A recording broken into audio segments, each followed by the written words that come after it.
अस्सलाम वालेकुम। ये है दुबई मरीना बाय ब्लोस होटल का स्विमिंग पूल आप देख रहे हैं। अभी मैं आपको अपना रूम वगैरह दिखाता हूँ और होटल का अंदर का सारा सिस्टम। ये एक्सटीरियर है इसका, बाहर से आप देख लें। ये बिल्डिंग है और मेन रोड है तकरीबन मरीना का ही, और मेट्रो स्टेशन के भी करीब है। ये होटल 4 स्टार तकरीबन ये होटल है, और ज़्यादातर गेस्ट आपको इसमें रशियन और काज़ाख्स्तानी मिलेंगे। शायद ये रशियन होटल है। ये इसकी रिसेप्शन है। यहाँ पे ये एक बार है और क्लब बना हुआ है इधर लेफ़्ट साइड में, और बाकी ये सारा सिटिंग एरिया वगैरह बना हुआ है।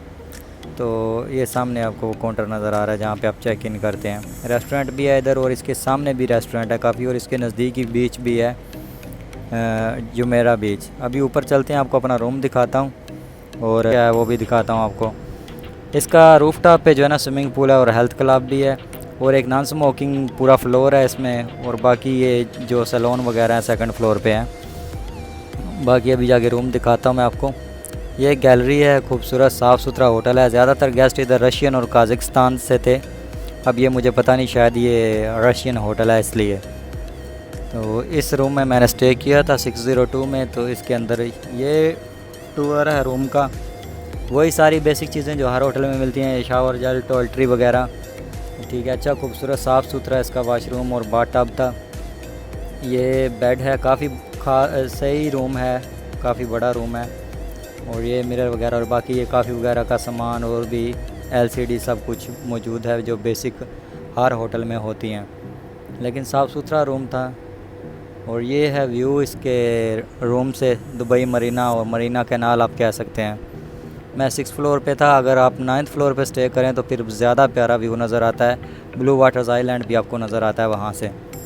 तो अभी आपको लेके चलता हूँ ऊपर और स्विमिंग पूल वगैरह दिखाता हूँ, और जिम भी। तो अभी आपको दिखाता हूँ जाके, काफ़ी अच्छा व्यू है। तो यहाँ पे जनाब इस फ्लोर पे स्पा भी है और जिम है, और इससे ऊपर वाले फ्लोर पे रूफटॉप पे यानी कि स्विमिंग पूल है। तो ये जनाब जिम है, अच्छा खासा जिम है, अच्छी खासी मशीनरी यहाँ पे मौजूद है। अगर आप जिम यूज़र हैं रेगुलर तो आप जिम भी यूज़ कर सकते हैं। अभी चलते हैं ऊपर स्विमिंग पूल की तरफ। तो यहाँ से आप टावल लेते हैं, और टावल लेके फिर आप ऊपर स्विमिंग पूल की तरफ जाते हैं। तो अभी मैंने टावल ले लिया और स्विमिंग पूल की तरफ चलते हैं ऊपर। मैं दिखाता हूँ ऊपर से व्यू कैसा नज़र आता है। मुझे इस होटल की सबसे बेस्ट चीज़ रूम का व्यू, रूम का बेड का कलर, बेड शीट्स वगैरह का, और बाकी ये जो ऊपर जो रूफटॉप पे व्यू नज़र आपको आ रहा है, यही सबसे ज़्यादा पसंद आया। ये अच्छा खासा सिटिंग एरिया बना हुआ है। ये सामने बार है, ये शेख जायद रोड भी आपको नज़र आ रहा है, और इधर से दुबई मरीना वाली साइड भी नज़र आ रही है। ये सारा सामने स्विमिंग पूल है और उसकी चेयर लगी हुई हैं।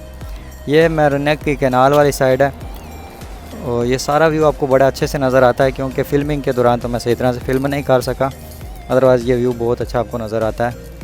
और दूसरी तरफ से भी शेख जायद रोड का भी। तो ये इस होटल का स्विमिंग पूल है। अभी देख लें, रूफटॉप पे मैं खड़ा हूँ, ये पीछे शेख जायद रोड नज़र आ रहा है सारा आपको। ये स्विमिंग पूल है, इसके किनारे पे मैं अभी चल रहा हूँ रिस्क लेके।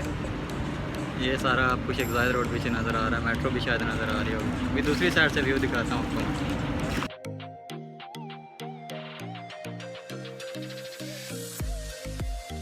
ये पीछे बार बना हुआ है, यहाँ से आप जो भी ऑर्डर कर सकते हैं। मुझे उन चीज़ों का नहीं पता, ना मैं उनमें इंटरेस्टेड हूँ। और ये मरीना का दूसरी साइड का सारा व्यू इसमें आ रहा है। Ignore my 6 pack. और ये रूफटॉप से ये सारा व्यू है इसका। तो जी ये सारा इसका स्विमिंग पूल है। रूफटॉप पे आप देख रहे हैं, खूबसूरत रूम, खूबसूरत होटल और खूबसूरत स्विमिंग पूल। तो कम बजट में आपको ये मिल जाता है। 250 तकरीबन स्टार्टिंग प्राइस है, और बाकी फिर डिपेंड करता है सीज़न पे। Thank you so much for watching. Love and peace for everyone. अल्लाह हाफिज़।